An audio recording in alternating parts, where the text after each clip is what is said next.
तो hello guys, मेरा नाम है राहुल श्रीवास्तव। आज हम बात करने जा रहे हैं द टाइम मशीन मूवी के बारे में। ये मूवी 2002 में आई थी। अगर अभी तक आपने नहीं देखी तो एक बार ज़रूर देख ले। इसकी कहानी बहुत ही अमेजिंग है, टाइम ट्रैवल पर आधारित है। आपको ज़रूर एक बार देखना चाहिए। अगर आप टाइम ट्रैवल मशीन के बारे में जानना चाहते हैं तो इस मूवी को एक बार ज़रूर देखें। इसकी कहानी सुन के आप सोचेंगे कि क्या होता है क्या नहीं होता है। इसमें एक अलेक्जेंडर नामक व्यक्ति रहता है। उसकी गर्लफ्रेंड रहती है। गर्लफ्रेंड की मौत हो जाती है, कुछ लुटेरे उसको मार देते हैं। तो अपनी गर्लफ्रेंड को बचाने के लिए, वापस ज़िंदा करने के लिए एक टाइम ट्रैवल मशीन बनाता है। मशीन बना के भूतकाल में जाता है और अपनी गर्लफ्रेंड को ज़िंदा करता है। फिर से उसकी गर्लफ्रेंड किसी हादसे में मर जाती है। तो आखिर में वो समझ नहीं पाता है कि ये कैसे हो रहा है। तो भूतकाल भविष्यकाल दोनों में यात्रा करता है और कैसे अपनी गर्लफ्रेंड को बचा पाता है या नहीं बचा पाता है, आज की कहानी में हम जानेंगे। तो चलिए ज़्यादा समय नहीं गवाते हुए आज का वीडियो स्टार्ट करते हैं। उससे पहले मैं बता देता हूं, अगर आप मेरे चैनल पे नए आए हैं तो चैनल को लाइक कर ले, सब्सक्राइब कर ले और एक प्यारा सा कमेंट कर दे। ये वीडियो आपको कैसा लगा ये बस लिख के आप हमें बता सकते हैं। तो चलिए आज का वीडियो स्टार्ट करते हैं। आगे का वीडियो आपको AI वॉइस में मिलेगा। तो चलिए शुरू करते हैं।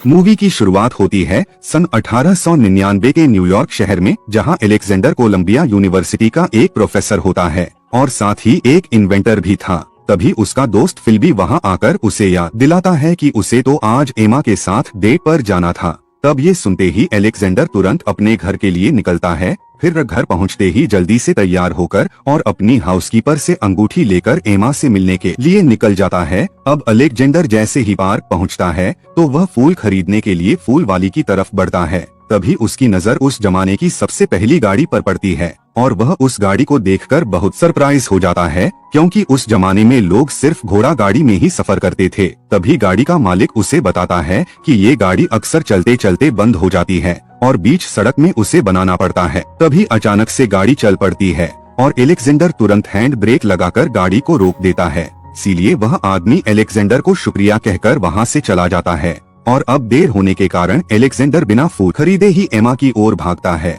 और वह देखता है कि एमा वहाँ पर स्कीइंग कर रही है। फिर वह दोनों मिलते ही एमा कहती है कि मेरा फूल कहाँ है जो तुमने लाने का वादा किया था। तब वह बताता है कि मैं फूल लाना भूल गया क्योंकि मेरा ध्यान भटक गया था। अलेक्जेंडर एमा को कुछ जरूरी बात बताना चाह रहा था, लेकिन वहाँ पर भीड़ होने के कारण अपनी दिल की बात कह नहीं पा रहा था।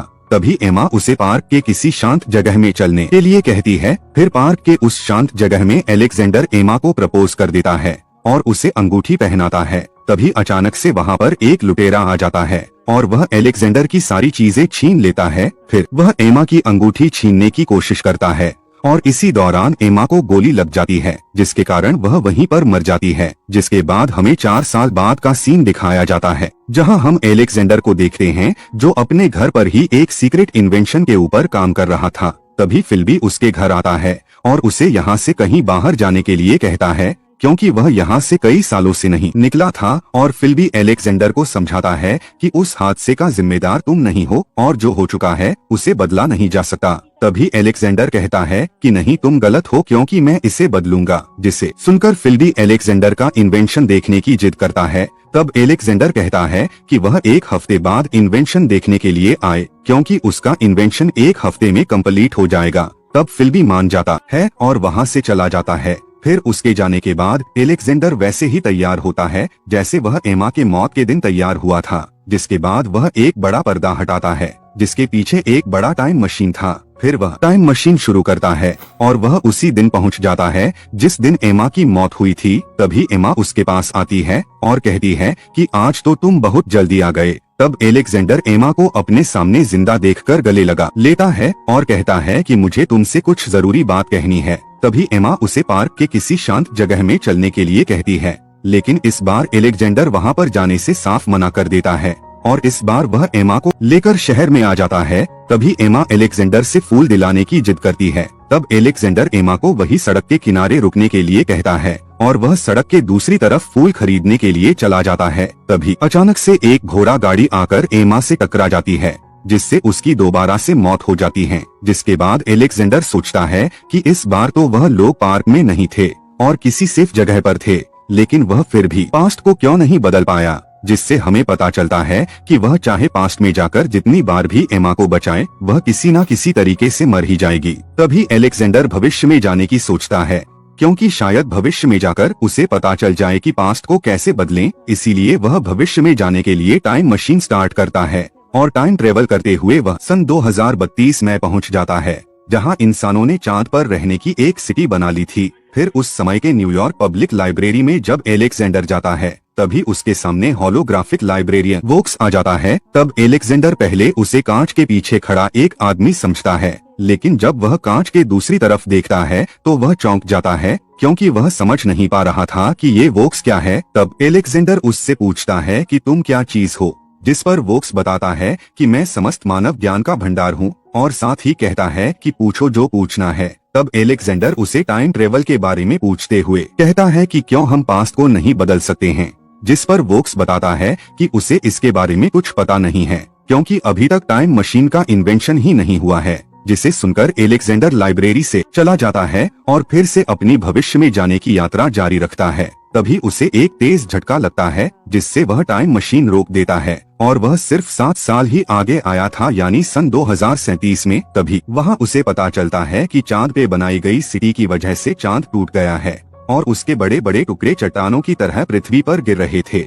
तभी वह खुद को बचाने के लिए जल्दी से टाइम मशीन में बैठकर वहां से निकलने लगता है और इसी दौरान झटके लगने से उसका सर मशीन में टकरा जाता है, जिससे वह बेहोश हो जाता है। फिर जब तक उसे होश आता है और वह टाइम मशीन को रोकता है, तब तक वह 8 लाख साल आगे भविष्य में पहुंच चुका था और उस युग में लोग फिर से आदिमानव की तरह रहने लग गए थे और चांद के टूटने की वजह से पृथ्वी का जो भी नुकसान हुआ था वह अब ठीक हो गया था। उसके बाद हम अलेक्जेंडर को देखते हैं, जो टाइम ट्रेवल के दौरान लगी चोटों की वजह से काफी घायल हो गया था और उसे मारा नाम की एक लड़की अपने घर ले गई थी और मारा का एक भाई था जिसका नाम केलन था। फिर अलेक्जेंडर की तबीयत जब ठीक होती है, तब मारा उसे उसके टाइम मशीन तक ले जाती है। तभी दानव जैसे दिखने वाले एक प्रजाति वहाँ के लोगों पर हमला कर देते हैं, क्योंकि इंसान उनका खाना है और वह दानव जमीन के नीचे रहते थे, इसीलिए वह इंसानों को पकड़कर जमीन के नीचे ले जाते थे और इसी हमले में वह दानव मारा को भी पकड़कर अपने साथ जमीन के नीचे ले जाते हैं। फिर दानवों के जाने के बाद अलेक्जेंडर केलन से पूछता है कि कोई तो रास्ता होगा मारा को वापस लाने की। तब केलन अलेक्जेंडर को उस गुफा पर ले जाता है, जिसके बारे में उन लोगों का मानना था कि वहाँ भूत रहते हैं।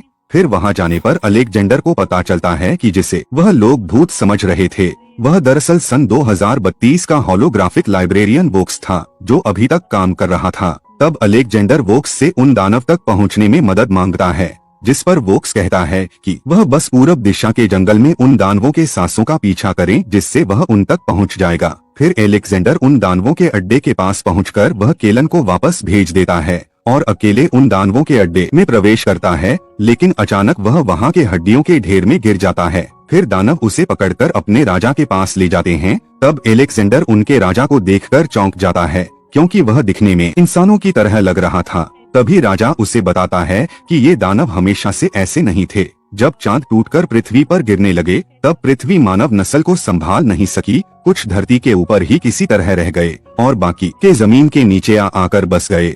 और हजारों सालों के बाद जब वह लोग ऊपर जाने की कोशिश की तो वह धूप में नहीं निकल पाए, इसीलिए वह लोग अलग अलग जाटों में बट गए और वह राजा ही उन सभी दानवों को कंट्रोल करता है। तब अलेक्जेंडर राजा से कहता है कि तुम्हें बुरा नहीं लगता है कि तुम इस तरह इंसानों को मारकर खा रहे हो। तब राजा कहता है कि अब यही इंसानों का भविष्य है, और राजा को अलेक्जेंडर के टाइम ट्रेवल के बारे में सब कुछ पता था। इसीलिए राजा बताता है कि तुम अतीत को नहीं बदल सकते, क्योंकि तुमने एमा के मौत की वजह से ही टाइम मशीन बनाई थी, और अगर एमा जिंदा होती तो तुम कभी टाइम मशीन बनाते ही नहीं। इसीलिए टाइम मशीन के अस्तित्व के लिए एमा का मरना जरूरी है। और अब अलेक्जेंडर को अपने सवालों का जवाब मिल चुका था, इसलिए राजा उसे अपने समय में वापस जाने के लिए कहता है। अलेक्जेंडर अब समझ चुका था कि वह मारा को नहीं बचा सकता। तभी अलेक्जेंडर एक प्लान बनाता है और राजा जैसे ही उसकी घड़ी को वापस देने के लिए आता है, तभी वह राजा को टाइम मशीन में खींच लेता है और फिर राजा को टाइम बबल से बाहर लटकाकर भविष्य में आगे बढ़ने लगता है,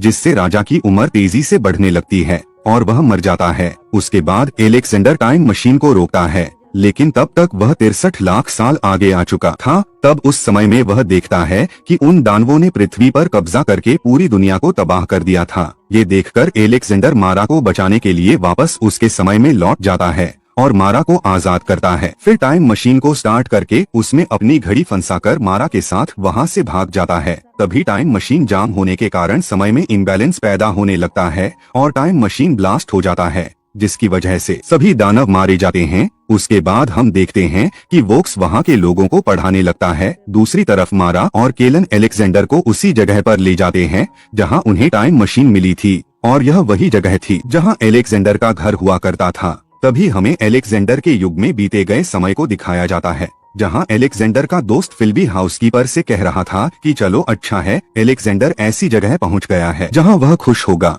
और आखिर में हम देखते हैं कि एलेक्जेंडर भविष्य में ही मारा के साथ बस जाता है। और इसी के साथ ये मूवी यहीं पर खत्म हो जाती है।